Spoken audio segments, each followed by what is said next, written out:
Hello बच्चों, आप सभी कैसे हैं? आई होप सब कुछ अच्छा चल रहा होगा।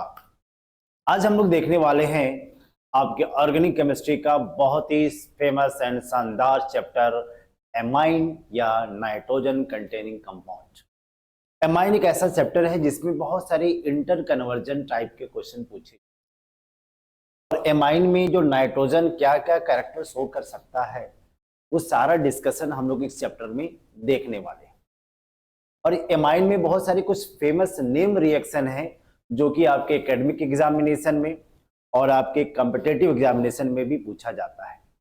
जैसे अगर आपने नाम सुना होगा Hopman bromide degradation, Gabriel phthalimide synthesis, carbyl amine reaction, diazotization, nitrous acid का रिएक्शन, ऐसे बहुत सारे रिएक्शन हम लोग इस चैप्टर में देखने वाले।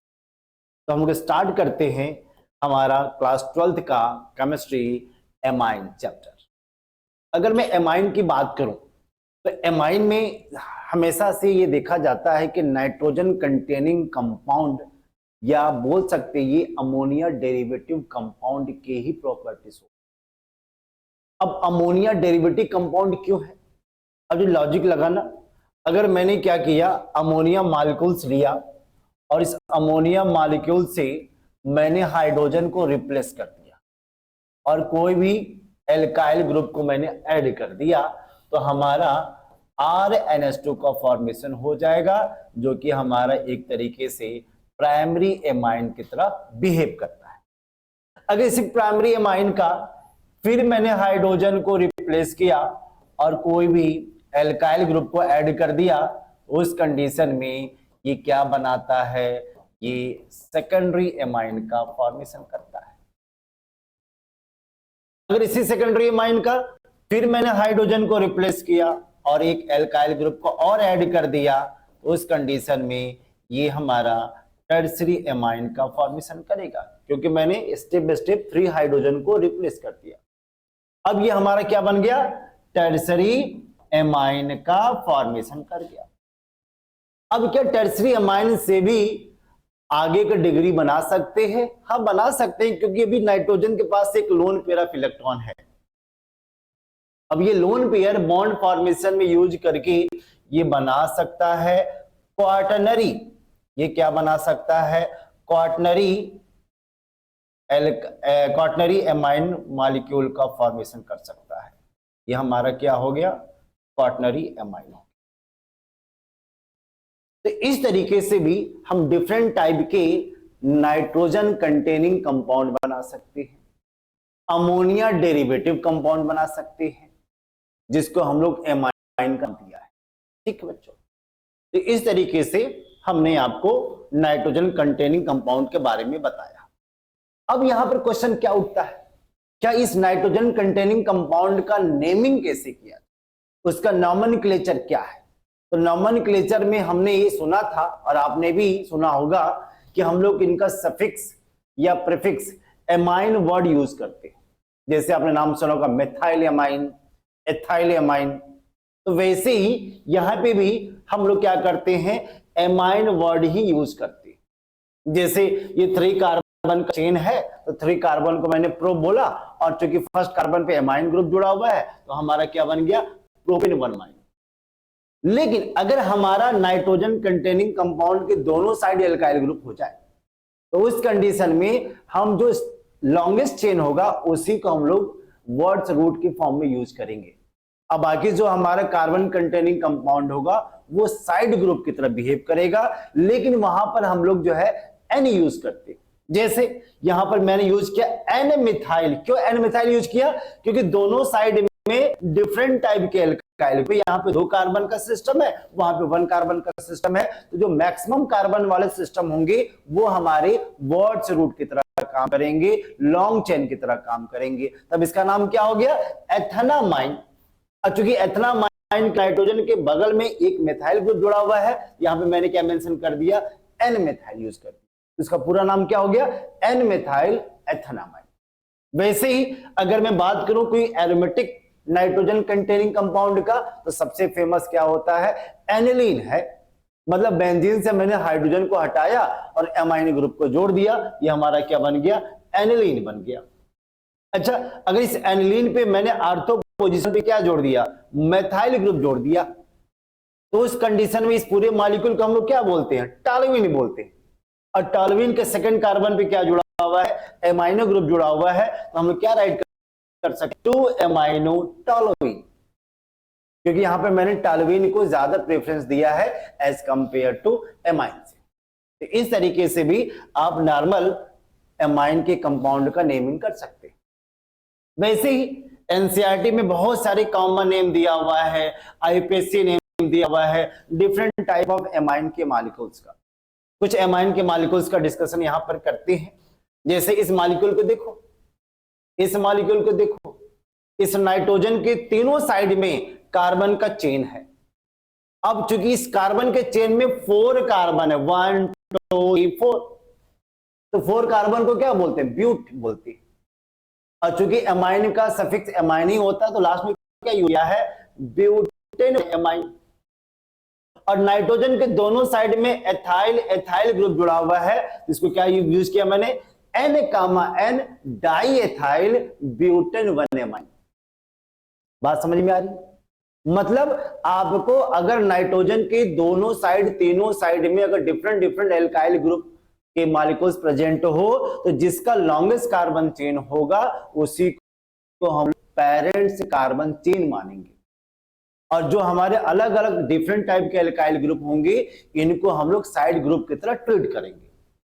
अच्छा, अगर मान लो हमारे एनिलीन के पैरा पोजीशन पे ब्रोमीन जुड़ जाए, तो हम लोग क्या बोलेंगे, इसको बोलेंगे 4 ब्रोमो बेंजेनामाइन, क्योंकि 4th पोजीशन पे ब्रोमीन जुड़ा हुआ है। और हम लोग एनिलीन भी यूज कर सकते हैं, एनिलीन को ही बेंजेनामाइन भी बोला जाता है, तो 4 ब्रोमो बेंजेनामाइन या 4 ब्रोमो एनिलीन भी यूज कर सकते हैं।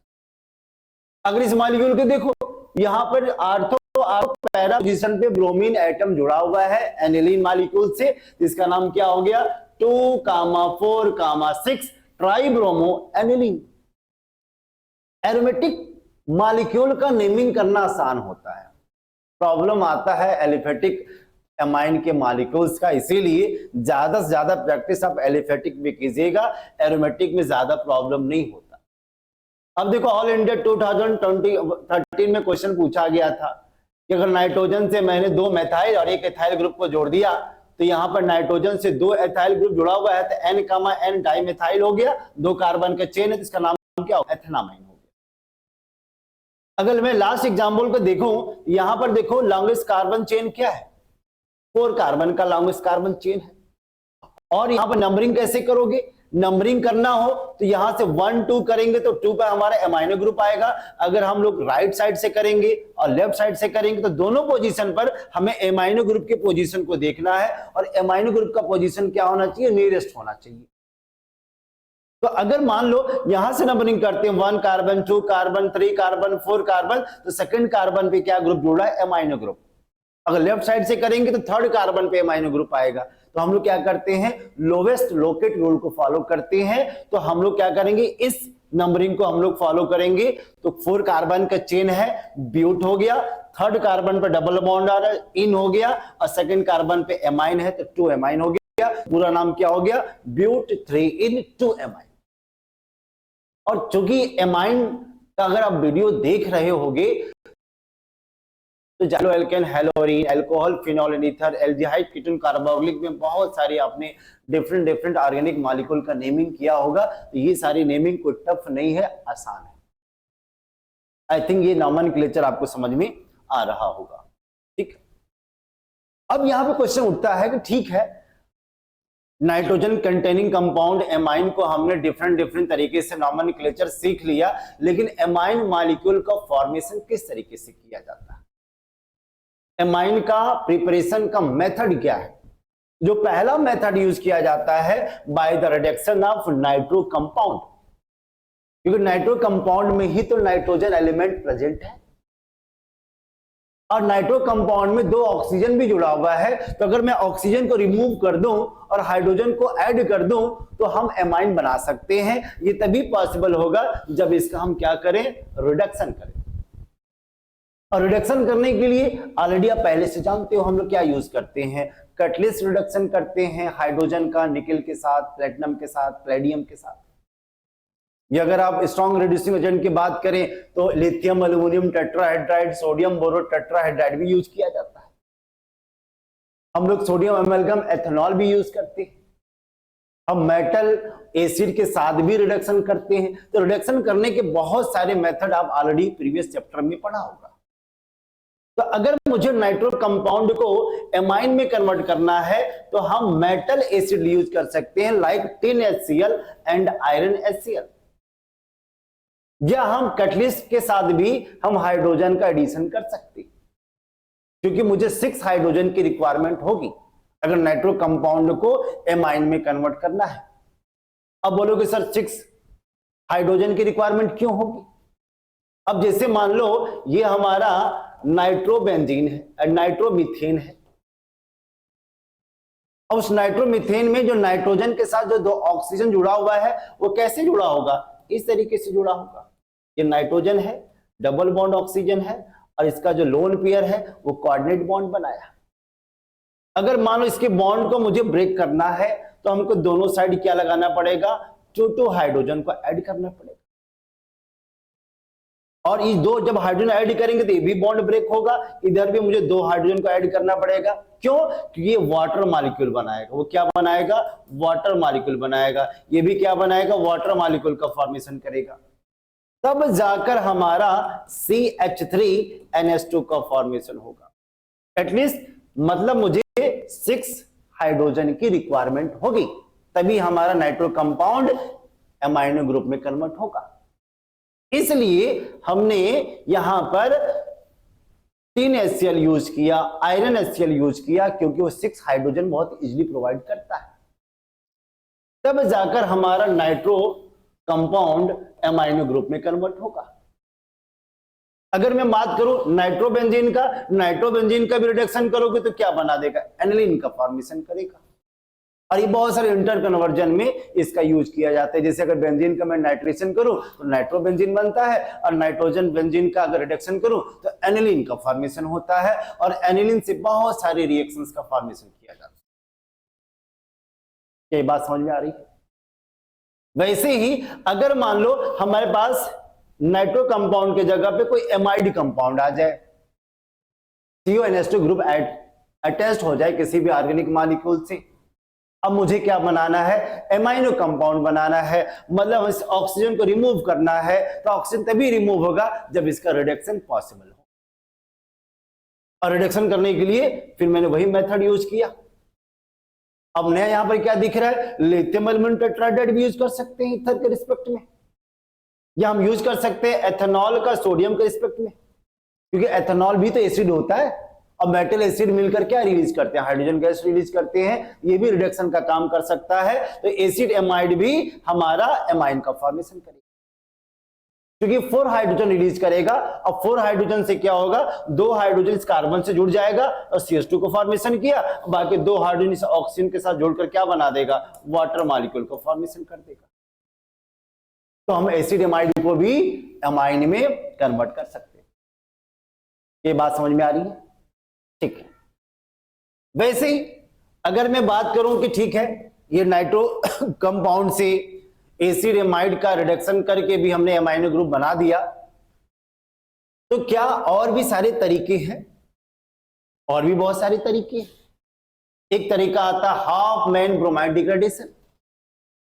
इसको भी हम एसिड एमाइड से एमाइन में कन्वर्ट कर सकते हैं, लेकिन एसिड एमाइड का अगर नॉर्मल रिडक्शन करते हैं तो जितने कार्बन के चेन है रिएक्टेंट में उतने ही कार्बन चेन का हमारा प्रोडक्ट भी बनेगा। लेकिन अगर मुझे लेस कार्बन मॉलिक्यूल का एमाइन बनाना हो तो हम लोग नया मेथड यूज करते हैं। उस मेथड को बोला जाता है हाफ मैन ब्रोमाइड डिग्रेडेशन।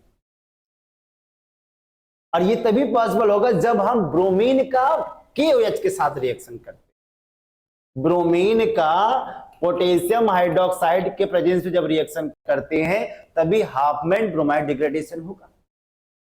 अब ब्रोमीन का मतलब बेबी और KOH का मतलब बेस। अब कैसे याद करोगे कि बेबी को बेस पसंद है। जहां ब्रोमीन आया, जहां KOH आया, NaOH आया, समझ जाना कि यहां पे क्या होने के चांसेस है, हाफमैन ब्रोमाइड डिग्रेडेशन का। और इस मेथड से हम लोग हमेशा क्या करते हैं, प्राइमरी एमाइड को प्राइमरी एमाइन में कन्वर्ट करते हैं। प्राइमरी एमाइड को प्राइमरी एमाइन में कन्वर्ट किया जाता है। बस फर्क ये रहता है कि जितने कार्बन का सिस्टम रिएक्टेंट में होगा उससे 1 कार्बन लेस हमारा प्रोडक्ट का फॉर्मेशन होगा। जैसे यहां पर मैंने कोई एसिड एमाइड का ऑर्गेनिक मॉलिक्यूल लिया और उसका रिएक्शन हमने ब्रोमीन बेस के रिस्पेक्ट में किया, तो यहां पर क्या हुआ, पोटेशियम ने KBr का फॉर्मेशन कर दिया, पोटेशियम कार्बोनेट का फॉर्मेशन करेगा, वाटर मॉलिक्यूल से बाहर रिमूव करेगा, तो बचेगा क्या, हमारे एल्काइल ग्रुप बचेगा और एमाइनो ग्रुप बचेगा। वो लास्ट में अटैच होकर क्या बनाया, प्राइमरी एमाइन का फॉर्मेशन किया। कभी कभी मैंने बच्चों को बोलता है जब भी हाफमैन ब्रोमाइड डिग्रेडेशन हो, इसका मतलब क्या हुआ कि हमारे जो CO ग्रुप होगा, ये जो CO ग्रुप हो जाएगा वो क्या हो जाएगा, गायब हो जाएगा, डिसअपीयर हो जाएगा। जहां आपने ब्रोमीन KOH देखा, ब्रोमीन NaOH देखा, तो यहां पर एथाइल ग्रुप NH2 के साथ कंबाइन होकर क्या बना देगा, एथेनामाइन का फॉर्मेशन करेगा। हमें साइड प्रोडक्ट से ज्यादा मतलब नहीं है कितना पोटेशियम ब्रोमाइड निकला, कितना पोटेशियम कार्बोनेट निकला, वाटर निकला, क्योंकि हमें तो मेन प्रोडक्ट से मतलब है। अब ये ध्यान देना, अगर हम नॉर्मल रिडक्शन करते हैं, जब नॉर्मल रिडक्शन करेंगे तो जितने कार्बन का सिस्टम होगा उतने कार्बन का ही क्या बनेगा, एमाइन का फॉर्मेशन करेगा। जैसे देखो यहां पर मैंने लिथियम एल्युमिनियम टेट्राहाइड्राइड लिया, यहां पर 3 कार्बन का सिस्टम है, तो 3 कार्बन का इस सिस्टम का ही क्या बना, एमाइन बना। बट अगर मैं हाफमैन ब्रोमाइड डिग्रेडेशन यूज करूंगा तो यहां पर 3 कार्बन का सिस्टम था, लेकिन यहां पर 2 कार्बन का ही एमाइनो ग्रुप बना। ये आपको विशेष ध्यान देना।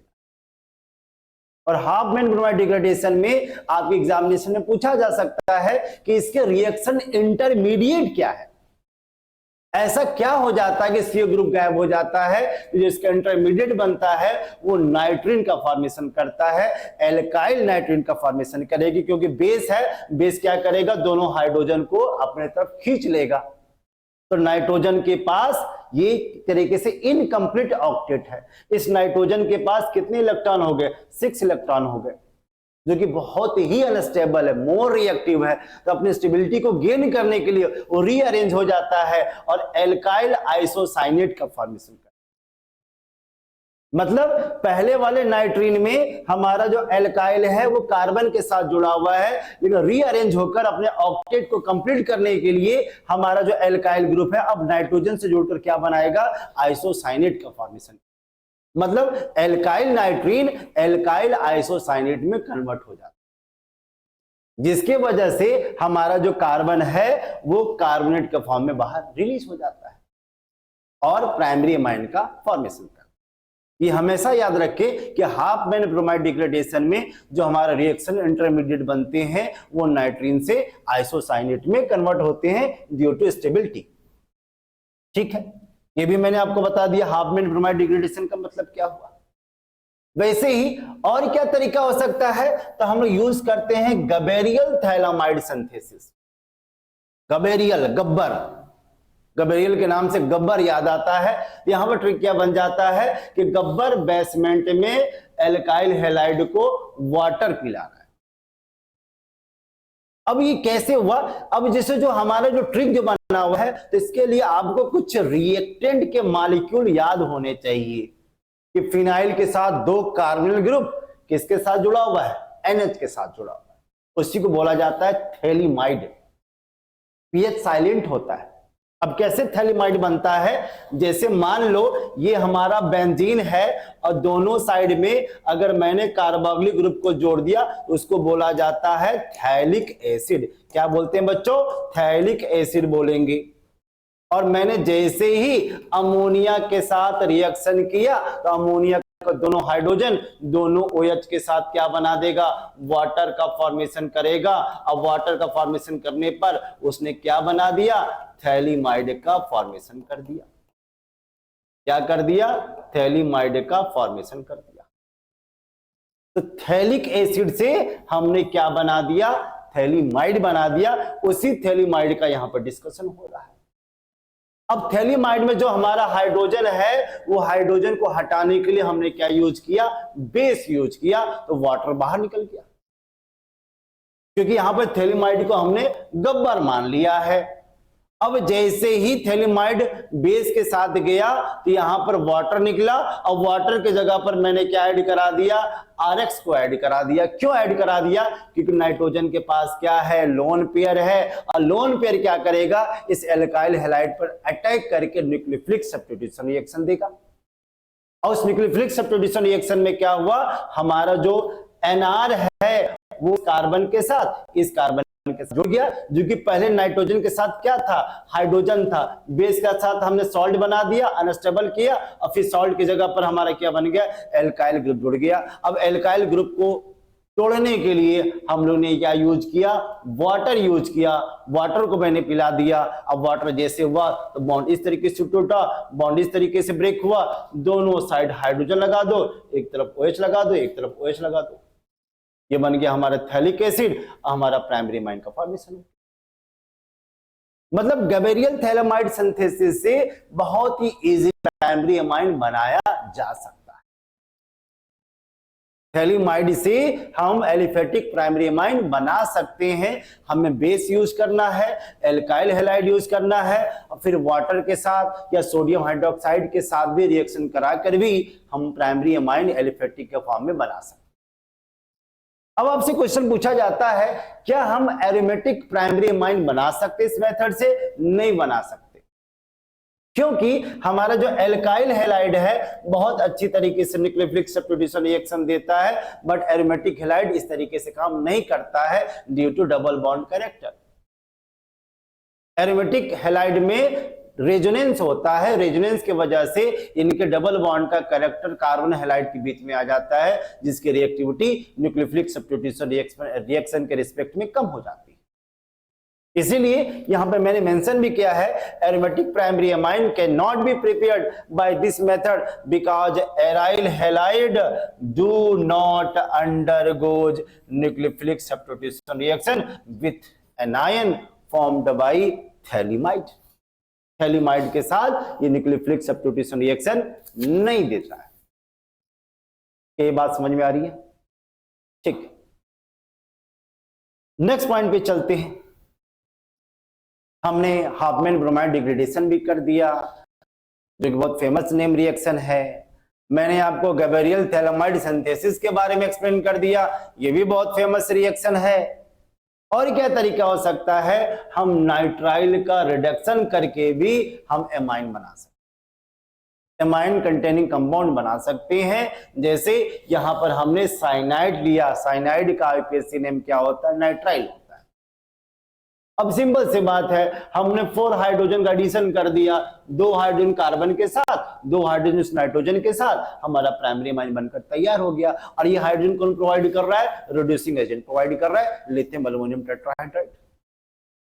वैसे ही जैसे यहां पे मैं एग्जांपल करके दिखाया, ऑलरेडी मैंने पहले भी बता दिया कि एसिड एमाइड को भी हम प्राइमरी अमाइन में कन्वर्ट कर सकते हैं। इसके लिए हम लोग क्या क्या यूज कर सकते हैं, हाइड्रोजन निकल के साथ, सोडियम अमलगम एथेनॉल के साथ, लिथियम एल्युमिनियम टेट्राहाइड्राइड के साथ, हम आइसोसाइनाइड का वाटर के साथ हाइड्रोलिसिस करके भी हम एमाइन बना सकते हैं। और यहां पे फॉर्मिक एसिड का फॉर्मेशन हुआ। कैसे हुआ, इसको भी लॉजिक समझो। ये हमारा क्या है, ये हमारा आइसोसाइनाइड है। मैंने आइसोसाइनाइड के बॉन्ड को ब्रेक कर दिया। अब मैंने क्या किया, यहाँ पे HOH जोड़ा, यहाँ पे HOH को जोड़ा, ये हमारा क्या बन गया, RNS2 का फॉर्मेशन हो गया। और यहाँ पे क्या बचा, वहां पर एक कार्बन एंड 2 हाइड्रोजन 2 ऑक्सीजन मिलकर क्या बना दिया, फॉर्मिक एसिड का फॉर्मेशन कर दिया। यहाँ पे भी 2 हाइड्रोजन है, 2 ऑक्सीजन 1 कार्बन है, रीअरेंज करके फॉर्मिक एसिड बना दिया। इसमें क्या सोचना है, आपको तो रीअरेंज करके ही तो आपको स्टेबल प्रोडक्ट बनाना होता है। यही तो ऑर्गेनिक रिएक्शन की खास बात होती है। हम एल्काइल आइसोसाइनेट को भी हाइड्रोलिसिस करके प्राइमरी अमाइन बना सकते हैं, और हमारा साइड प्रोडक्ट क्या बनेगा, कार्बोनिक एसिड बनेगा। कैसे बनेगा? अब जैसे देखो यहां पे मैंने बॉन्ड को तोड़ दिया, यहां पे H जोड़ा, OH को जोड़ा, H को जोड़ा, OH को जोड़ा। अब देखो RNH तो बन गया, यहां पर 2 हाइड्रोजन तो H2 1 carbon 1 carbon 1 2 3 oxygen, carbonic acid बनकर तैयार। मतलब नाइट्राइल हो, आइसोनाइट्राइल हो, एसिड एमाइड हो या हमारा आइसोसाइनेट हो, किसी टाइप का नाइट्रोजन कंटेनिंग कंपाउंड का रिडक्शन किया जाए तो हम लोग इसे एमाइन में कन्वर्ट कर सकते हैं। ये बात समझ में आ रही है? अगर बात समझ में आ रही है तो इसे नोट करें, लाइक करें और सब्सक्राइब भी करें, ठीक है। Hofmann ammonolysis of alkyl halide. Alkyl halide के साथ अमोनिया का एडिशन करके या अमोनिसिस करके भी हम डिफरेंट टाइप के एमाइन बना सकते हैं। ये भी एक फेमस रिएक्शन है, हाफ मैन अमोनोलिसिस। इसमें क्या करते हैं, ये मैंने अमोनिया मॉलिक्यूल लिया और ये एल्काइल हैलाइड है, तो ये बार बार क्या करेगा, इसका लोन पेयर इस पर अटैक करेगा, हाइड्रोजन को हटाएगा और फिर स्टेबिलिटी गेन करने के लिए ये हाइड्रोजन इसके साथ H बना देगा और प्राइमरी एमाइन बन गया। भाई इसका एल्काइल इस H की जगह पे आ गया। फिर दोबारा ये हमारा जो अमोनिया डेरिवेटिव कंपाउंड फिर एल्काइल हैलाइड के साथ रिएक्शन करके सेकेंडरी एमाइन बनाएगा, टर्सरी एमाइन बनाएगा, जैसे मैंने ऑलरेडी पहले बताया। मतलब अमोनिया का हाइड्रोजन हटाते जा रहा हूं, एल्काइल ग्रुप ऐड करते जा रहा हूं, उसी को half man ammonolysis of alkyl halide बोलते हैं।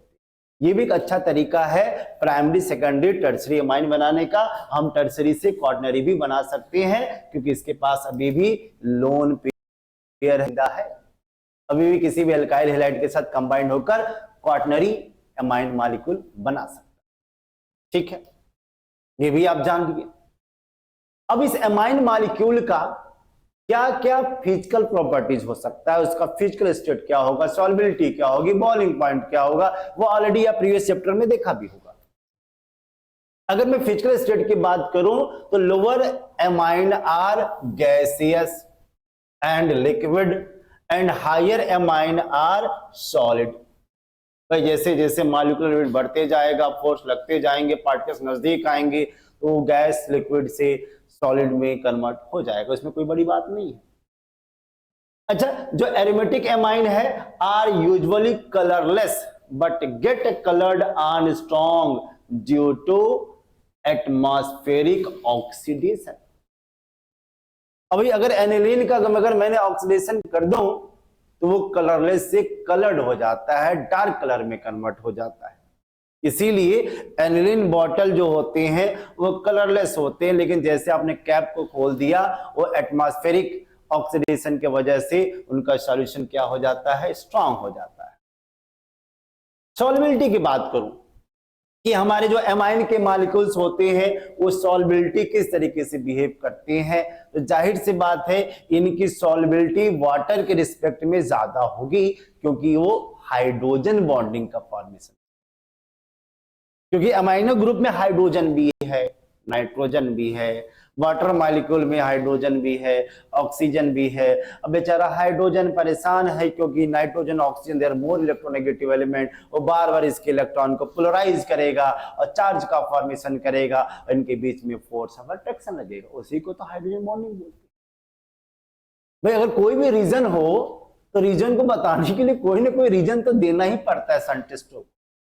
जब सॉल्युबिलिटी की बात करते हैं तो सबसे ज्यादा टर्म में क्या यूज किया जाता है, हाइड्रोजन बॉन्डिंग यूज किया जाता है। तो यहां पे मेंशन करता है कि जो lower aliphatic amine are soluble in water because they can form hydrogen bond with water.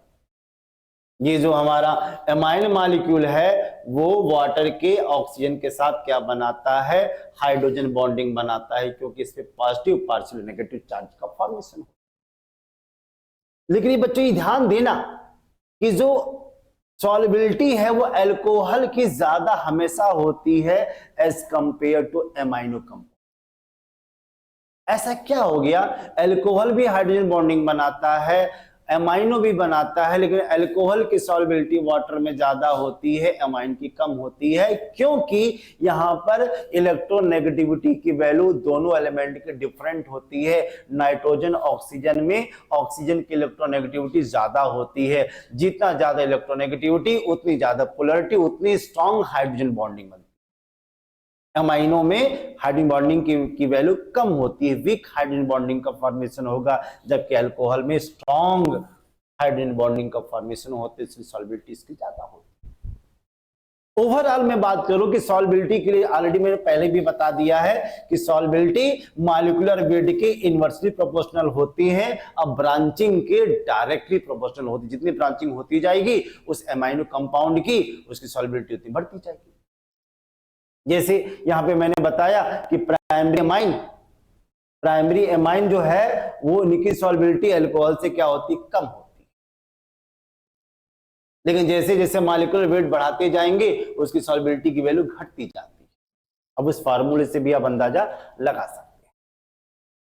Primary and secondary amine are soluble in water due to hydrogen bonding, whereas tertiary amine are insoluble in water. Tertiary जो होते हैं वो जल्दी से soluble नहीं होते हैं, क्योंकि हाइड्रोजन ही नहीं है। टर्शरी एमाइन में कहा हाइड्रोजन है नाइट्रोजन के पास, क्या वो हाइड्रोजन बॉन्डिंग बनाएगा? नहीं बनाएगा, इनकी सॉल्युबिलिटी कम हो जाती है। अगर हमें फिजिकल स्टेट की बात करूं, मैंने बता दिया कि ये गैसेस में होते हैं, लिक्विड में होते हैं, सॉलिड के फॉर्म में। मैंने बताया कि सॉल्युबिलिटी को कैसे डिफाइन करना, तो मैंने हाइड्रोजन बॉन्डिंग के बेसिस पे एक्सप्लेन कर दिया। फिर बॉइलिंग पॉइंट को कैसे डिफाइन करें? बॉइलिंग पॉइंट में भी हाइड्रोजन बॉन्डिंग का भी इफेक्ट होता है, लेकिन एक फार्मूला जो मैंने बार बार आप बच्चों को बताता हूं कि बॉइलिंग पॉइंट मॉलिक्यूलर वेट के डायरेक्टली प्रोपोर्शनल होते हैं, ब्रांच के इनवर्सली प्रोपोर्शनल होते हैं, और हाइड्रोजन बॉन्डिंग तो इफेक्ट करता ही है। तो वैसे ही अगर मैं बात करूं कि हमारा प्राइमरी एमाइन और टर्शियरी एमाइन में बॉइलिंग पॉइंट प्राइमरी एमाइन की ज्यादा होगी, क्योंकि इसका मॉलिक्यूलर वेट प्राइमरी एमाइन का, सेकेंडरी एमाइन का, टर्शियरी एमाइन का अगर बराबर है, उस कंडीशन में प्राइमरी एमाइन की ब्रांचेस कम होगी और टर्शियरी एमाइन की ब्रांचेस ज्यादा होगी, इसलिए इसकी बॉइलिंग पॉइंट की वैल्यू कम है। अगर ये आइसोमेरिक फॉर्म में है, आइसोमेरिक मतलब इनका मॉलिक्यूलर वेट क्या होना चाहिए, सेम होना चाहिए, तब ये रूल फॉलो करेगा। ये आपको समझ में आ रहा है? अच्छा, tertiary amine do not have intermolecular hydrogen bonding because no hydrogen is attached to nitrogen atom. भाई टर्शियरी एमाइन इसी को तो बोलती हैं। मैंने यहां पर कोई एल्काइल ग्रुप को जोड़ दिया, एल्काइल ग्रुप को जोड़ दिया, क्या नाइट्रोजन के पास कोई हाइड्रोजन दिख रहा है? नहीं दिख रहा है, इसलिए जब हाइड्रोजन बॉन्डिंग भी नहीं बना पाता, इसलिए बेचारा टर्शियरी एमाइन की बॉइलिंग पॉइंट बहुत कम होती है। Primary amine have maximum amount of hydrogen bonding because 2 hydrogen atom are attached to nitrogen atom. Nitrogen के साथ 2 हाइड्रोजन एटम जुड़ा होता है प्राइमरी एमाइन में, इसलिए इनकी बॉइलिंग पॉइंट की वैल्यू ज्यादा होती है। ये पॉइंट आपको समझ में आ रहा हो। अब तो फिजिकल स्टेट की बात हो गई, अब मैं बात करूंगा केमिकल प्रॉपर्टीज का। अभी केमिकल प्रॉपर्टीज में हम लोग करते क्या है, हम यही दे रहे हैं कि हमारा जो एमाइनो कंटेनिंग कंपाउंड है वो कितने टाइप के रिएक्शन दे सकते हैं। अब वो रिएक्शन किस पे डिपेंड करता है? वो डिपेंड करता है नाइट्रोजन की बॉन्ड, नाइट्रोजन का लोन पेयर किस तरीके से बिहेव कर रहा है। अब चूंकि एमाइनो ग्रुप के कंपाउंड के पास लोन पेयर ऑफ इलेक्ट्रॉन है, और लोन पेयर इलेक्ट्रॉन की वजह से इलेक्ट्रॉन डोनेट कर सकता है, और इलेक्ट्रॉन डोनर स्पेसीज को क्या बोलते हैं? लुईस बेस बोलते हैं। और लुईस बेस का मतलब हुआ कि हमारे एमाइनो कंपाउंड का कैरेक्टर क्या हो गया? बेसिक कैरेक्टर हो गया है। तो पहला जो chemical properties of amino compound का होगा बेसिक कैरेक्टर ऑफ एमाइन। ये लॉजिक समझ में आ रहा है? Amine are basic in nature due to the presence of lone pair of electron on nitrogen atom, जैसे मैं पहले आपको बताया। Aliphatic amine are stronger base than amine due to plus I effect of alkyl group. Alkyl group होने के वजह से aliphatic amine normal ammonia से स्ट्रॉन्गर बेसिक कैरेक्टर शो करते हैं। क्योंकि लोन पेयर की अवेलेबिलिटी दोनों में है, बट एल्काइल एमाइन में प्लस आई इफेक्ट है, इलेक्ट्रॉन ज्यादा प्रोवाइड करेगा, इलेक्ट्रॉन डेंसिटी इंक्रीज करेगी, इलेक्ट्रॉन डोनेट करने की टेंडेंसी बढ़ेगी, तो बेसिक स्ट्रेंथ भी क्या होगा, इंक्रीज करेगा। Aromatic amine are weaker base than ammonia due to minus I effect और एराइल ग्रुप। एराइल ग्रुप मतलब जो फिनाइल ग्रुप है वो माइनस आई इफेक्ट की तरह बिहेव करते, इलेक्ट्रॉन को अपनी तरफ खींचता है, क्योंकि इसमें रेजोनेंस के लिए तो लोन पेयर ऑफ इलेक्ट्रॉन तो होना चाहिए। कंजुगेशन के लिए वो क्या करता है, जैसे मान लो हमने एनिलीन ले लिया, तो एनिलीन में जो नाइट्रोजन कंटेनिंग कंपाउंड के पास जो लोन पेयर है, वो लोन पेयर तो रेजोनेंस में यूज हो गया, इलेक्ट्रॉन अपनी तरफ खींच लिया, लोन पेयर की अवेलेबिलिटी घटी कि नहीं घटी, घट गई, तो क्या ये किसी दूसरे को इलेक्ट्रॉन डोनेट कर पाएगा, नहीं कर पाएगा। इसीलिए एरोमेटिक अमाइन का बेसिक कैरेक्टर नॉर्मल अमोनिया से कम होता है। Beside inductive effect, effect like steric effect, solvation effect, resonance effect also affect the basic strength of amine. केवल आपको इंडक्टिव इफेक्ट से अंदाजा नहीं लगा सकते, इसके लिए आपको और भी सारे इफेक्ट को ध्यान देना होगा, क्या इसमें स्टेरिक है कि नहीं, इसमें सॉल्वेशन इफेक्ट आ रहा है कि नहीं, क्या उसमें कितना हाइड्रोजन बॉन्डिंग का फॉर्मेशन होगा, इसमें रेजोनेंस की पॉसिबिलिटी है कि नहीं, ये सारे इफेक्ट को देखना पड़ेगा, तब जाकर आप प्रॉपर ढंग से इनके बेसिक स्ट्रेंथ को एक्सप्लेन कर पाएंगे। अब इसको कैसे समझे, अब समझने की कोशिश करना। अगर आपको ये बात समझ में नहीं आ रही कि हमारा जो एमाइनो ग्रुप है वो बेसिक कैरेक्टर है, एक काम करते हैं, रिएक्शन कराते हैं। हमने यहाँ पर एसिड ले लिया, तो एसिड बेस, अगर मान हमने इसको बेस मान लिया, तो एसिड बेस मिलकर क्या बनाता है, सॉल्ट का फॉर्मेशन करता है। अगर ये अमोनियम सॉल्ट है और ये एसिड है, तो जाहिर सी बात वो किसकी तरह बिहेव करेगा, बेस की तरह बिहेव करेगा। इससे भी कंफर्मेशन है। दूसरा कंफर्मेशन कैसे हो सकता है, अगर हम किसी एसिड के साथ, अगर मैंने HX लिया है, हम अदर कोई सल्फ्यूरिक एसिड ले लें, नाइट्रिक एसिड ले लें, उसके साथ भी रिएक्शन करता है। अगर हम AlCl3 ले लें, FeCl3 ले लें, जिसको लुईस एसिड बोलते हैं, उसके साथ भी कंबाइंड करके सॉल्ट का फॉर्मेशन। एक नॉर्मल न्यूट्रलाइजेशन रिएक्शन से भी हम कंफर्मेशन कर सकते हैं कि हमारा जो एमाइन है वो बेस की तरह बिहेव करता है। अच्छा, अगर मैं बेसिक कैरेक्टर की बात करूं कि हमारे एमाइन का बेसिक ऑर्डर क्या होगा, तो आपको दोनों फेज देखना होगा। अगर गैसियस फेज में है तो केवल हम इंडक्टिव इफेक्ट को ऑब्जर्व करते हैं, और इंडक्टिव इफेक्ट की बेसिस पे हम टर्सरी एमाइन की basic strength secondary, tertiary, primary ammonia से टर्सरी की ज्यादा, tertiary amine secondary primary ammonia से ज्यादा होगी, क्योंकि यहां पे प्लस आई इफेक्ट की वैल्यू ज्यादा है। क्या बात समझ में आ रही? लेकिन अगर मैं बात करूं कि एक्वस फेज में क्या होगा, एक्वस फेज में क्या होगा, तो एक्वस फेज में हमें steric factor, resonance factor, solution effect, तीनों फैक्टर को देखना पड़ता है। उसके बेसिस पे अगर हमारा एल्काइल ग्रुप एथाइल है, उस कंडीशन में सेकेंडरी सबसे ज्यादा होगी, उसके बाद टर्सरी, देन प्राइमरी, लास्ट में अमोनिया तो होता ही। लेकिन अगर एल्काइल ग्रुप जुड़ा होगा, एल्काइल मतलब मेथाइल ग्रुप अगर जुड़ा है, अगर आर की जगह पे मैंने क्या जोड़ दिया, केवल मेथाइल ग्रुप को जोड़ दिया, उस कंडीशन में सेकेंडरी तो ज्यादा होगी ही, अब टर्सरी पीछे हो जाएगा, अब प्राइमरी की वैल्यू ज्यादा हो जाएगी टर्सरी। इसका मतलब क्या हुआ कि नॉर्मल कंडीशन में पहले सेकेंडरी दोनों में आ रहा है। अगर एल्काइल ग्रुप छोटा है, मेथाइल है, तो प्राइमरी आएगी, देन टर्सरी। अगर एथाइल ग्रुप का ज्यादा हो गया तो पहले सेकेंडरी तो ज्यादा था ही, देन टर्सरी, लास्ट में प्राइमरी एमाइन। ये सीक्वेंस याद कर लो। अभी कैसे सीक्वेंस याद करोगे, ये भी एक बहुत आसान ट्रिक मैं आपको बता रहा हूं। इस आसान ट्रिक से भी आप चीजों को समझ सकते हो। जैसे अगर गैसियस फेज में था, तो आपने क्या देखा कि टर्सरी अमाइन की वैल्यू सबसे ज्यादा हो रही थी। अब मैंने क्या कर दिया, इस टर्सरी को पीछे कर दिया। अब हमारी वैल्यू क्या बन गई, सेकेंडरी आगे हो गया, प्राइमरी उसके बाद टर्सरी। ये कब होगा? जब एक्वस फेज में R की वैल्यू क्या हो जाए?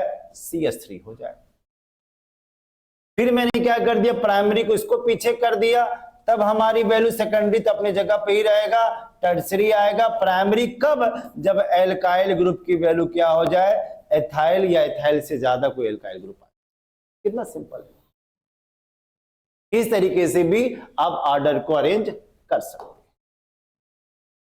तो घुमा फिराकर अगर हम ट्रिक पे जाएं तो basic strength electron withdrawing group के डायरेक्टली प्रोपोर्शनल होते हैं और इलेक्ट्रॉन विड्रॉइंग ग्रुप के इनवर्सली प्रोपोर्शनल होते हैं। जितना ज्यादा इलेक्ट्रॉन डोनेट करेगा, इलेक्ट्रॉन डेंसिटी नाइट्रोजन की बढ़ती जाएगी, उतना ज्यादा इलेक्ट्रॉन डोनेट करेगा। सिंपल सी बात है। यही रीजन है कि मेथनामाइन की बेसिक कैरेक्टर कम है, वही एथनामाइन की ज्यादा है, और यहां पर प्रोपेंटोमाइन की वैल्यू ज्यादा है। क्यों? क्योंकि यहां पर इंडक्टिव इफेक्ट की वैल्यू ज्यादा दिख रही है, प्लस इफेक्ट ज्यादा है।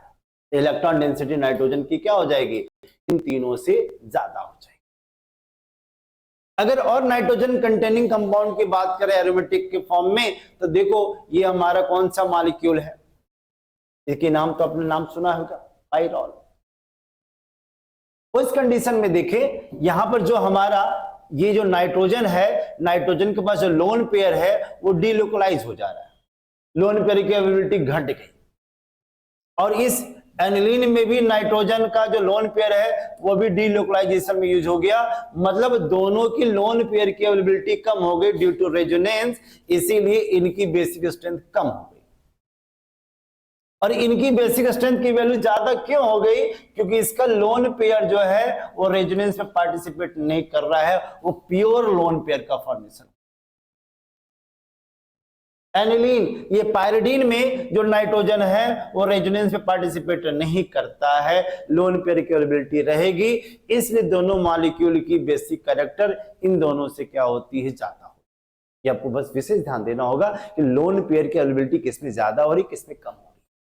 और भी सारे कैरेक्टर देखते हैं, हाइब्रिडाइजेशन देखेंगे, एस कैरेक्टर देखते हैं, इलेक्ट्रोनेगेटिविटी की वैल्यू देखते हैं। इसके बेसिस पे भी हम लोग बेसिक ऑर्डर अरेंज करते हैं। कुछ बेसिक चीजें हैं जो आपको विशेष ध्यान देना है। ये आपके एमसीक्यू असर्शन रीजन में बहुत अच्छे तरीके से क्वेश्चन बना के पूछे जाते हैं। अगर मैं इस कंपाउंड की बात करूं, ये हमारा प्राइमरी एरोमेटिक एमाइन है, ये सेकेंडरी है, ये टर्सरी है। अगर पूछा जाए कि एरोमेटिक एमाइन में प्राइमरी, सेकेंडरी, टर्सरी में बेसिक कैरेक्टर किसका ज्यादा होगा, तो टर्सरी का सबसे ज्यादा होगा, क्योंकि इसकी लोन पेयर, दोनों का लोन पेयर, तीनों का लोन पेयर डीलोकलाइज में यूज होगा, रेजोनेंस में यूज होगा, लेकिन इसमें इंडक्टिव इफेक्ट की वैल्यू ज्यादा है। ये इलेक्ट्रॉन क्या करते हैं? डोनेट करते हैं। इलेक्ट्रॉन की अवेलेबिलिटी इस मॉलिक्यूल में ज्यादा होगी, टर्सरी में ज्यादा होगी, जिसकी वजह से इनकी बेसिक स्ट्रेंथ मैक्सिमम होगी। ये मैंने बेसिक चीजें बता दी है, इसको अगर ध्यान दोगे ये लॉजिक आपको समझ में आएगा। और यकीन मानना, बेसिक ऑर्डर से बहुत अच्छे क्वेश्चंस बनाए जाते हैं, जब आप एग्जाम दोगे तो आपको समझ में आएगा। ओके, एक नेम रिएक्शन बहुत फेमस है, कार्बाइल एमाइन रिएक्शन। और कार्बाइल एमाइन रिएक्शन में क्या करते हैं? प्राइमरी एमाइन को जैसे ही मैंने क्लोरोफॉर्म और बेस यूज किया, वो क्या बना देगा? आइसोसाइनाइड का फॉर्मेशन, मतलब एनसी का फॉर्मेशन। देखो यहां पर प्राइमरी एमाइन को जैसे मैंने क्लोरोफॉर्म बेस यूज किया तो एल्काइल आइसोसाइनाइड का फॉर्मेशन करेगा। एक बहुत अच्छा टेस्ट है। अगर मान लो डिफरेंट टाइप के फंक्शनल ग्रुप का सॉल्यूशन दिया हो और कंफर्म करना है कि इसमें प्राइमरी एमाइन है, तो हम लोग कौन सा मेथड यूज करते हैं? कार्बाइल एमाइन रिएक्शन का यूज करते हैं। ये भी बहुत अच्छा तरीका है, क्योंकि जो इसका स्मेल जो होता है फ्रूटी स्मेल की तरह दिखता है, या फूल स्मेल। अगर हम एथाइल एमाइन लें या हम एनिलीन लें, तो अगर क्लोरोफॉर्म बेस दिखा तो समझना कि H को हटाना है और इसको एनसी में कन्वर्ट कर देना है, मतलब आइसोसाइनाइड में कन्वर्ट कर देना है, या कार्बन को जोड़ देना है। सिंपल, मतलब NH2 में हमें हाइड्रोजन को हटाना है, 2 हाइड्रोजन को हटाना है, एक 1 कार्बन को जोड़ देना है, 1 कार्बन को जोड़ देना है। तो यहाँ पहले नाइट्रोजन था ना, मैं नाइट्रोजन को ऐड कर देना, नाइट्रोजन के बाद हमें क्या जोड़ देना है? कार्बन को जोड़ देना है। तभी जाकर हमारे एमाइन आइसोसाइनाइड में कन्वर्ट होगा। ये कार्बाइल एमाइन रिएक्शन है। ये बात समझ में आ रही है कि इसका यूज इंटर कन्वर्जन में होता है। आपको दे देगा, अब पूछेगा प्राइमरी या सेकेंडरी एमाइन में कन्वर्ट करो, क्योंकि आइसोसाइनाइड से अगर आप रिडक्शन करते तो सेकेंडरी एमाइन का ही फॉर्मेशन। क्या हम एमाइन का रिएक्शन ग्रिग्नाइट के साथ कर सकते हैं? हाँ, क्यों नहीं कर सकते, क्यों नहीं कर सकते हैं। अब जाहिर से बात है कि यहां पर ये हमारा जो प्राइमरी एमाइन है CH3 MgBr CH3 MgI, हमने आयोडाइड यहाँ पे हैलाइड लिया है। जैसे मैंने रिएक्शन कराया ये हमारा किस में कन्वर्ट हो गया, ये बॉन्ड इस तरीके से टूटेगा, ये हमारा पॉजिटिव हो गया, ये हमारा नेगेटिव हो गया, और एमाइनो का हाइड्रोजन हटेगा तो इसका हाइड्रोजन CH3 के साथ कंबाइन होकर क्या बनाएगा, मीथेन का फॉर्मेशन करेगा। बाकी जो हमारा साइड प्रोडक्ट बाहर निकल गया। मतलब अगर हम किसी भी एमाइन का ग्रिग्नाइट के साथ रिएक्शन करते हैं, यहाँ पर बहुत ही इजीली हम हाइड्रोकार्बन का फॉर्मेशन करते हैं। तो हम एमाइन का ग्रिग्नाइट के साथ भी रिएक्शन करके हम एल्केन या हाइड्रोकार्बन का formation. Tertiary amine do not react with ग्रिग्नाइट, they do not contain active hydrogen atom। अरे अब ये भी देखो, जब हाइड्रोजन इसका हाइड्रोजन CH3 से कंबाइंड होकर ही तो मीथेन बना रहा है, मतलब हमारी इस प्राइमरी सेकेंडरी में एक्टिव हाइड्रोजन है, लेकिन टर्शियरी में ऐसा नहीं है। टर्शियरी में एक्टिव हाइड्रोजन एटम ना होने की वजह से वो ग्रिग्नाइट के साथ रिएक्शन नहीं करता है। ये आपको स्पेशली ध्यान देना है। अब यहां पर एल्काइलेशन की बात करते हैं। एल्काइलेशन का मतलब क्या है, एल्काइल ग्रुप का ऐड होना। अब ऐड कैसे होगा, उसके पास एक्टिव हाइड्रोजन है, इसके ब्रोमीन के साथ क्या बना दिया, HBr बना दिया, और उस हाइड्रोजन जगह पे क्या हो गया, फिर एक एल्काइल ग्रुप जुड़ गया, और क्या बन गया, बन गया सेकेंडरी एमाइन एन एथाइल एथनामाइन का फॉर्मेशन हो गया। अब बोलोगे नहीं सर इसके बाद क्या, फिर मैंने रिएक्शन कराया, जैसे फिर रिएक्शन कराया तो पहले एक एथाइल था, 2 एथाइल हुआ, फिर एल्काइलेशन कराया, 3 एथाइल आया, फिर मैंने एल्काइलेशन कराया तो 4 एथाइल नाइट्रोजन के साथ जुड़ गया, क्योंकि नाइट्रोजन मैक्सिमम 4 बॉन्ड बना सकता है, क्योंकि नाइट्रोजन के पास एक लोन पेयर है, तभी तो क्वाटरनरी एमाइन का फॉर्मेशन होता है। इसका मतलब क्या हुआ, किसी भी एमाइनो कंपाउंड के साथ एल्काइल ग्रुप को जुड़ना ही एल्काइलेशन कहलाता है। ऐसा क्यों होता है, क्योंकि एमाइनो ग्रुप पर एक्टिव हाइड्रोजन प्रेजेंट है। वैसे हम एरोमेटिक एमाइन के साथ भी कर सकते हैं। यहां पर हाइड्रोजन को मैंने हटाया, मेथाइल ग्रुप को जोड़ दिया, तो क्या बन गया, क्या बना, एन मेथाइल बेंजेनामाइड। आपने पढ़ा होगा एल्काइलेशन, एसाइलेशन, बेंजोलाइजेशन, ये सारी के सारी क्या है, वो एक्टिव हाइड्रोजन को प्रूव करता है कि हमारे नाइट्रोजन कंटेनिंग कंपाउंड मतलब एमाइनो ग्रुप में एक्टिव हाइड्रोजन प्रेजेंट। वैसे अगर एसाइलेशन के साथ करें तो एसाइलेशन में मैंने क्या ले लिया, बेंजोइल क्लोराइड ले लिया, तो बेंजोइल क्लोराइड इस एक्टिव हाइड्रोजन के साथ मिलकर क्या बना दिया, HCl का फॉर्मेशन हो गया। तो करना क्या है, ये फिनाइल NH इसके फिनाइल के साथ जोड़कर क्या बना दिया, एन फिनाइल बेंजेनामाइड बना दिया। अगर यहां पे मैंने मेथनामाइन का रिएक्शन इस बेंजाइल क्लोराइड के साथ किया तो क्या बना दिया, एन फिनाइल एथनामाइड का फॉर्मेशन कर। ये इसका फार्मूला ये है, इसका फार्मूला इस तरीके से भी याद कर सकते हैं। जहां CO ग्रुप का एडिशन होता है उसी को तो एसाइलेशन बोलते हैं। एल्काइलेशन, एसाइलेशन ये भी एक अच्छा रिएक्शन है एनिलीन या एमाइनो कंपाउंड का। अगर मैं बात करूं क्या हमारा एनिलीन इलेक्ट्रोफिलिक सब्स्टिट्यूशन रिएक्शन देगा, हाँ देगा, क्योंकि यहां ब्रोमिनेशन करोगे तो नाइट्रोजन के पास लोन पेयर है, वो बार बार रेजोनेंस करके आर्थो एंड पैरा पर क्या जनरेट करता है, नेगेटिव चार्ज का फॉर्मेशन करता है। इलेक्ट्रॉन डेंसिटी ज्यादा होगी तो इलेक्ट्रोफाइल कहां पर अटैक करेगा, आर्थो पैरा पे भी अटैक करेगा, और क्या बना देगा, 2,4,6 ट्राइब्रोमो एनिलीन, जिसका कलर क्या होता है, व्हाइट प्रेसिपिटेट, और ये एक्वस मीडियम में है।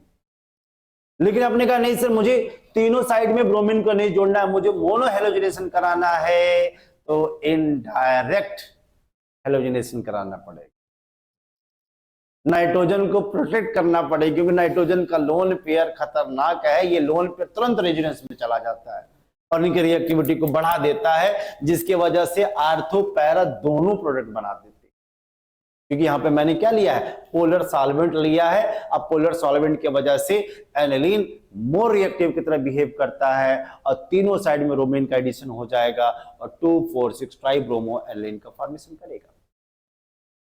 यहां पे मेंशन भी है कि for mono bromination treat aniline with acidic anhydride या एसाइलेशन करके भी इनको प्रोटेक्ट किया जा सकता है, तब जाकर हमारा मोनो हेलोजिनेशन होगा।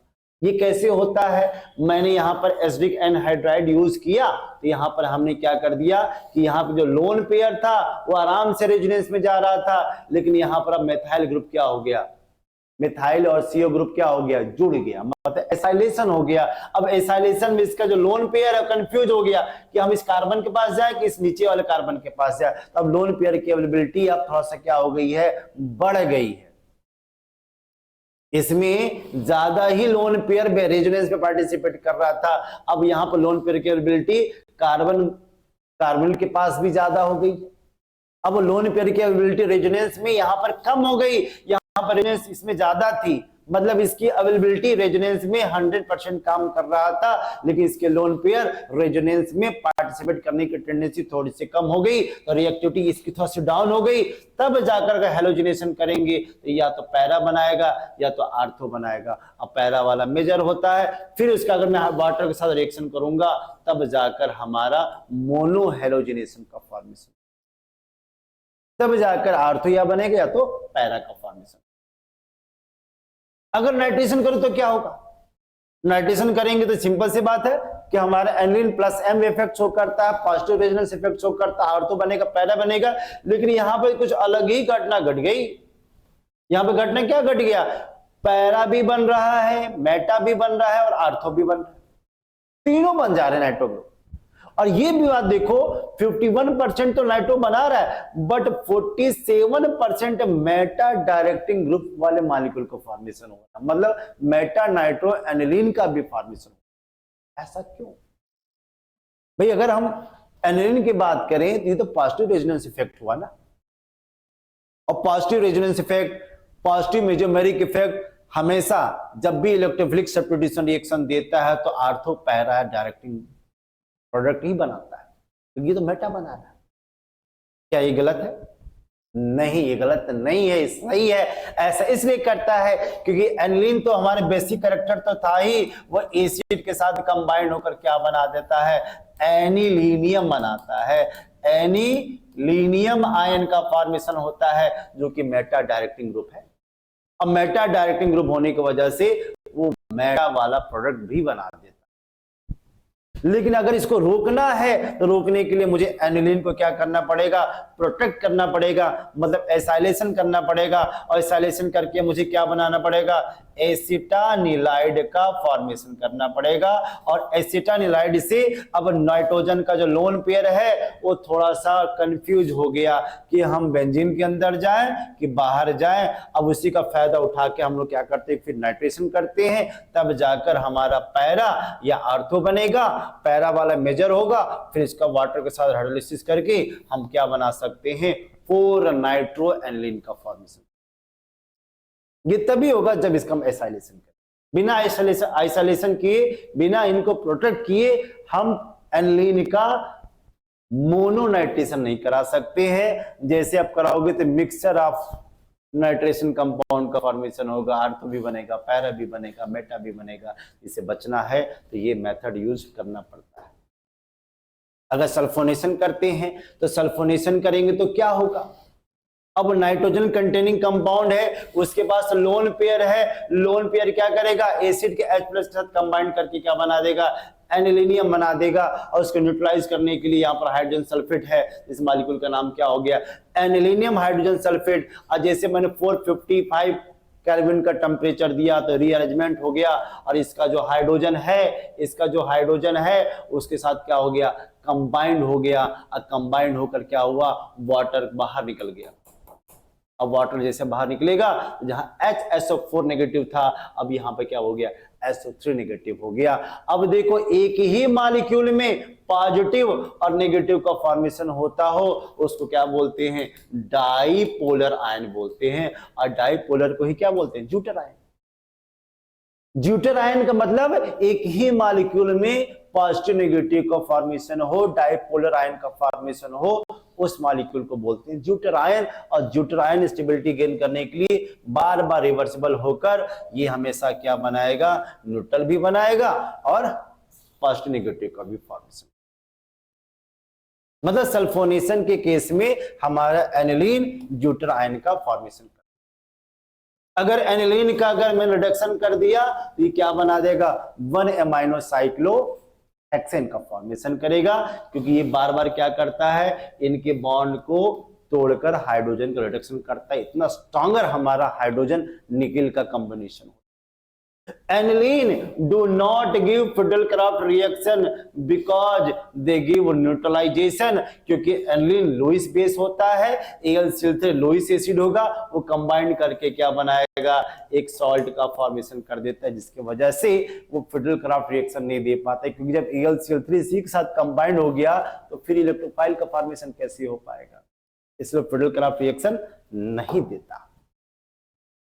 अगर मुझे प्राइमरी सेकेंडरी टर्शियरी अमाइन को डिस्टिंग्विश करना हो तो हम लोग मेथड यूज करते हैं हिल्सबर्ग टेस्ट। हिल्सबर्ग टेस्ट कब काम आएगा, जब आपको हिल्सबर्ग रिएजेंट समझ में आता हो। और हिल्सबर्ग रिएजेंट क्या है, फिनाइल के साथ हमने सल्फोनिल क्लोराइड को जोड़ दिया, तो benzene sulphonyl chloride or behave like Hinsberg reagent. और हिल्सबर्ग रिएजेंट प्राइमरी एमाइन के साथ कंबाइंड होकर वो क्या बनाता है, सॉल्ट बनाएगा, जो कि एल्कलाइन में क्या होता है, सॉल्युबल होता है, क्योंकि इसके पास अभी भी 2 हाइड्रोजन है। सेकेंडरी एमाइन के पास अभी 1 हाइड्रोजन बचा हुआ है, वो सल्फोनिल क्लोराइड मतलब हिल्सबर्ग रिएजेंट कंबाइंड होकर हमारा सॉल्ट तो बनाएगा, लेकिन एल्कलाइन में सॉल्युबल नहीं है। और टर्शियरी एमाइन तो उसके पास कोई एक्टिव हाइड्रोजन है ही नहीं, तो जो हमारे हिल्सबर्ग रिएजेंट है उसके साथ कंबाइंड नहीं होता है, नो रिएक्शन।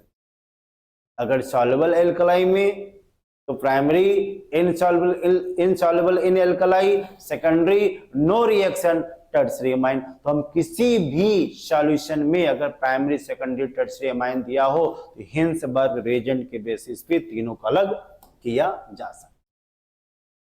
ये भी जस्ट मैंने बता दिया कि फ्रीडेल-क्राफ्ट रिएक्शन नहीं देते हैं, क्योंकि वो न्यूट्रलाइजेशन रिएक्शन देते हैं। अब आते हैं डाइजोनियम सॉल्ट। अभी डाइजोनियम सॉल्ट क्यों आया, इसको समझने की कोशिश करते हैं।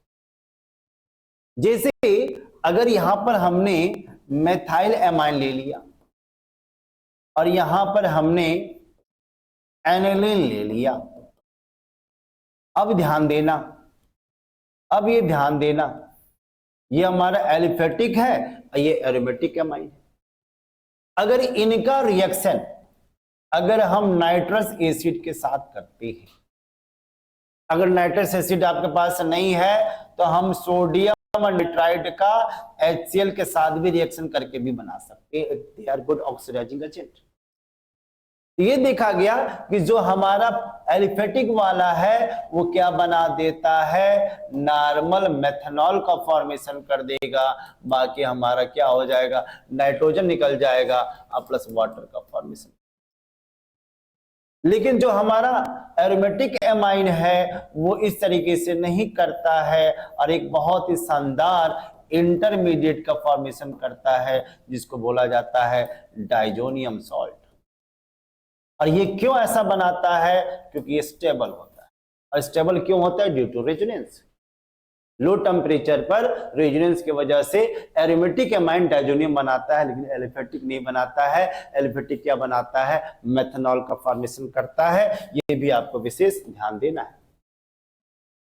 तो diazonium salt are written as Rn2+X negative. R कोई भी एल्काइल ग्रुप हो सकता है, S आयन, या हम क्लोराइड भी लिख सकते हैं, ब्रोमाइड भी लिख सकते हैं, हाइड्रोजन सल्फेट भी लिख सकते हैं, या टेट्राफ्लोरोबोरेट आयन को भी राइट कर सकते हैं। और N2+ ग्रुप को ही हम क्या बोलते हैं, डाइजोनियम बोलते हैं। एक नाइट्रोजन पर एजो, 2 नाइट्रोजन पे पॉजिटिव चार्ज है, तो हमारे क्या वो डाइजोनियम हो गए।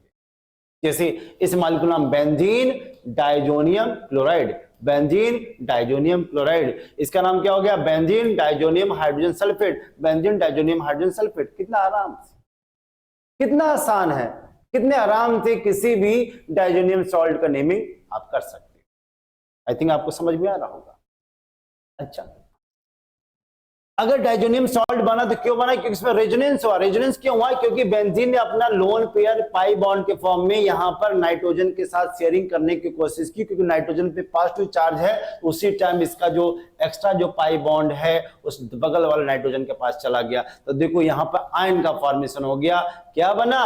Positive charge. अब बेंजीन चाहता है कि हमारे ऊपर पॉजिटिव नेगेटिव रेडिकल का फॉर्मेशन हो ताकि इसको रोटेट कर सके, डीलोकलाइज कर सके। और जितना ज्यादा डीलोकलाइजेशन होगा, कॉन्जुगेशन होगा, उतना सिस्टम स्टेबल होगा। और उसी स्टेबिलिटी को मेंटेन करने के लिए पॉजिटिव चार्ज क्या करता है? आर्थो पैरा आर्थो में घूमते हुए इस डाइजोनियम सॉल्ट को क्या करता है? शॉर्ट टाइम में स्टेबल करता है। इस तरीके से हमारा डाइजोनियम सॉल्ट क्या होते हैं? स्टेबल होते हैं।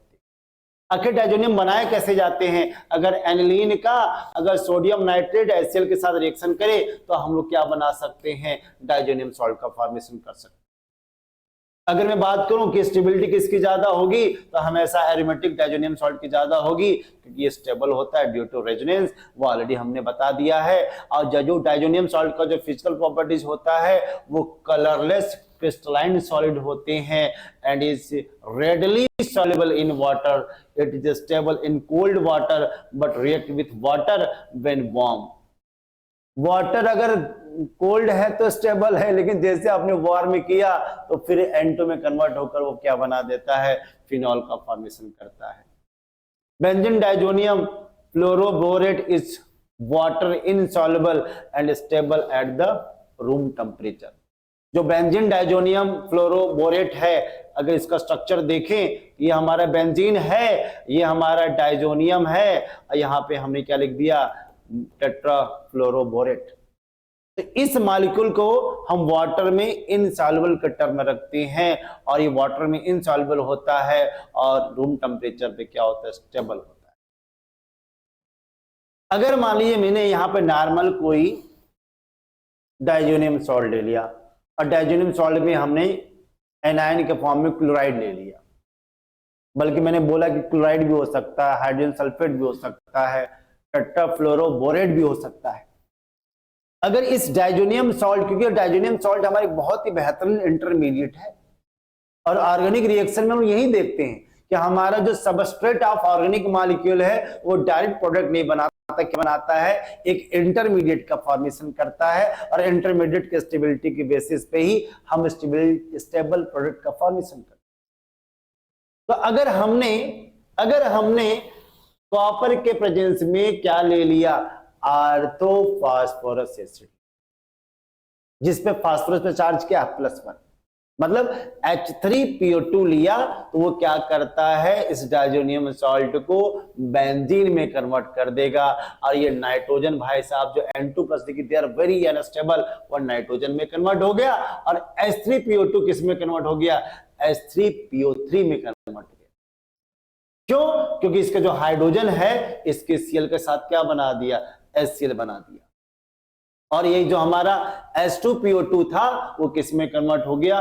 फास्फोरस एसिड में कन्वर्ट हो गया, जिसकी चार्ज की वैल्यू क्या होती है? +3 होती है। मतलब H2PO3 H3PO3 में कन्वर्ट होकर H3PO2 में कन्वर्ट होकर वो डाइजोनियम को किस में कन्वर्ट कर देता है? बेंजीन में कन्वर्ट करता है। ये आपको विशेष ध्यान देना, ये विशेष ध्यान देना है, क्योंकि इंटर कन्वर्जन में हम डाइजोनियम सॉल्ट को अगर बेंजीन में कन्वर्ट करना है, ये सबसे बेहतरीन तरीका। अच्छा, और कौन सा तरीका है जिसमें बेंजीन में कन्वर्ट कर सकते हैं? अगर आपके पास H3PO2 नहीं है, आर्थोफॉस्फोरस एसिड नहीं है, तो हम एथेनॉल भी यूज कर सकते हैं, क्योंकि एथेनॉल भी किस में कन्वर्ट हो जाता है? एथेनॉल में कन्वर्ट हो जाता है। खुद ऑक्सीडाइज हो गया, दूसरों क्या कर दिया? रिड्यूस कर दिया, इसको रिड्यूस कर देगा, और रिड्यूस करके बेंजीन डाइजोनियम क्लोराइड को बेंजीन में नाइट्रोजन और HCl में निकल जाता है, उससे भी हम बेंजीन का फॉर्मेशन करते हैं। तो एथेनॉल से भी और H3PO2 के रेजेंट के बेसिस पे भी हम किसी भी डाइजोनियम सॉल्ट को नॉर्मल बेंजीन में कन्वर्ट कर सकते हैं। अगर मैंने कॉपर का हैलाइड ले लिया, तब जाकर हम कोई भी एराइल हैलाइड का फॉर्मेशन करते हैं, ब्रोमोबेंजीन, क्लोरोबेंजीन जैसे मॉलिक्यूल का फॉर्मेशन करते हैं कॉपर हैलाइड के रिस्पेक्ट में। ये विशेष ध्यान देना कि अगर ये ब्रोमीन है तो HBr होना चाहिए, अगर Cl है तो HCl होना चाहिए, मतलब जिस टाइप का हमारा कॉपर का हैलाइड होगा उसी हैलाइड का एसिड होना चाहिए, तब इसको बोलते हैं सेंडमेयर रिएक्शन। अगर मैंने कॉपर का पाउडर ले लिया HCl के रिस्पेक्ट में, कॉपर का पाउडर ले लिया HBr के रिस्पेक्ट में, तो भी हमारा क्लोरोबेंजीन ब्रोमोबेंजीन बनेगा और नाइट्रोजन तो हर हाल में बाहर निकलेगा। उसको क्या बोलते हैं? Gattermann reaction. गटरमैन और सेंडमेयर दोनों का प्रोडक्ट सेम है, बट रिएजेंट क्या हो गया? डिफरेंट हो गया। यहाँ पे कॉपर का हैलाइड है, यहाँ पे कॉपर का पाउडर है। अगर आपने केसियन ले लिया, केसियन से N2 तो निकल ही जाता है और यहाँ पे CN क्या हो जाएगा? जुड़ जाएगा और बेंजोनाइट्रिल का फॉर्मेशन हो। जितने मैं रिएक्शन दिखा रहा हूं उसमें नाइट्रोजन हर हाल में बाहर निकलेगा, क्योंकि N2+ से ज्यादा स्टेबल नाइट्रोजन होता है। अगर मैंने Ki यूज किया तो Ki से हम लोग क्या बना सकते हैं? हाइड्रोबेंजीन बना सकते हैं। अगर मैंने HbF4 यूज कर लिया, हाइड्रोजन फ्लोरोबोरिक एसिड, बहुत ही फेमस मॉलिक्यूल है, वो क्या करेगा? इसका हाइड्रोजन इसके Cl के साथ HCl बाहर निकाल देगा और क्या बना दिया? बेंजीन डाइजोनियम टेट्राफ्लोरोबोरेट आयन का फॉर्मेशन। जस्ट मैंने बताया कि वाटर में क्या होते हैं? इनसॉल्युबल होते हैं। अभी थोड़ा सा स्टेबल है। अब स्टेबिलिटी गेन करने के लिए जो हमारे B4 नेगेटिव है वो किस में कन्वर्ट हो जाता है? BF3 एंड F नेगेटिव में। BF3 बाहर निकल गया और यहाँ पे फ्लोरोबेंजीन का फॉर्मेशन किया, और फ्लोरोबेंजीन के फॉर्मेशन डाइजोनियम सॉल्ट को हम लोग क्या बोलते हैं? बेल्ज-सीमेन रिएक्शन। बेल्ज-सीमेन मतलब BSR रिएक्शन से भी हम डाइजोनियम से क्या बना सकते हैं? फ्लोरोबेंजीन का फॉर्मेशन कर सकते हैं। लास्ट में अगर हमने हॉट वाटर ले लिया, वार्म वाटर ले लिया, तो वाटर में क्या होता है? हाइड्रोजन एंड OH, इसका Cl H के साथ क्या बना देगा? HCl, नाइट्रोजन तो बाहर निकलेगा ही, और OH फिनाइल के साथ जुड़कर क्या बना दिया? फिनॉल का फॉर्मेशन कर दिया। इस तरीके से भी नॉर्मल डाइजोनियम सॉल्ट से डिफरेंट टाइप के ऑर्गेनिक कंपाउंड बना सकते हैं, बेंजीन बना सकते हैं, हम लोग एरोमेटिक हैलाइड बना सकते हैं, और क्या बनाया जा सकता है? फिनॉल भी बनाया जा सकता है, बेंजोनाइट्राइल बनाया जा सकता है। मतलब बहुत ही शानदार रिएक्शन है डाइजोनियम सॉल्ट का, और इस तरीके से हम लोग बहुत सारे क्वेश्चन सॉल्व कर सकते हैं। लास्ट में एजोडाइड टेस्ट। एजोडाइड टेस्ट का मतलब अगर नाइट्रोजन ना निकले तो, अगर इलेक्ट्रोफिलिक सब्स्टिट्यूशन रिएक्शन देगा तो हमारे क्या मॉलिक्यूल्स बनेंगे? इसको ये मिलकर कपलिंग रिएक्शन देगा। दो बड़े मॉलिक्यूल्स आपस में कपल होकर एक डाई का फॉर्मेशन करते हैं, उसी को बोला जाता है एजोडाइड टेस्ट। तो अगर डाइजोनियम क्लोराइड को अगर हमने किसके साथ रिएक्शन किया? फिनॉल बेसिक मीडियम में, इसका Cl H के साथ क्या बना दिया? HCl, और क्या बना दिया? Para hydroxy. भाई ये हमारा ये जो फिनॉल था, फिनॉल जिससे जुड़ा तो उसके पैरा पोजीशन हो गया, तो पैरा हाइड्रोक्सी। N2 को क्या बोलते हैं? एजो। ये हमारा क्या है? बेंजीन, जिसका कलर क्या होता है? ऑरेंज होता है। तो पैरा हाइड्रोक्सी एजो बेंजीन हमेशा ऑरेंज कलर देगा। कब? जब हम डाइजोनियम सॉल्ट का फिनॉल के साथ रिएक्शन करें बेसिक मीडियम। अगर वही डाइजोनियम सॉल्ट अगर हमने एनिलीन के साथ कर दिया एसिडिक मीडियम में, तो इसका क्लोरीन इसके H के साथ HCl के रूप में बाहर निकल जाएगा, और क्या बनाएगा? Para amino benzene. एमाइनो जोड़ दो तो क्या बन गया? पैरा एमाइनो बेंजीन, जिसका कलर क्या होता है? येलो होता है। अब यहां पर नाइट्रोजन बाहर नहीं निकल रहा है, नाइट्रोजन यहां पर कंबाइंड हो जा रहा है, और इस कंबाइंड की वजह से पैरा एमाइनो एजोबेंजीन का फॉर्मेशन हो रहा है। अब पैरा एमाइन एजोबेंजीन का कलर क्या होता है? येलो होता है। ये आपको ध्यान देना है। और डाइजोनियम के बहुत सारे यूज हैं। बेंजीन डाइजोनियम क्लोराइड का यूज कहां पे कर सकते हैं?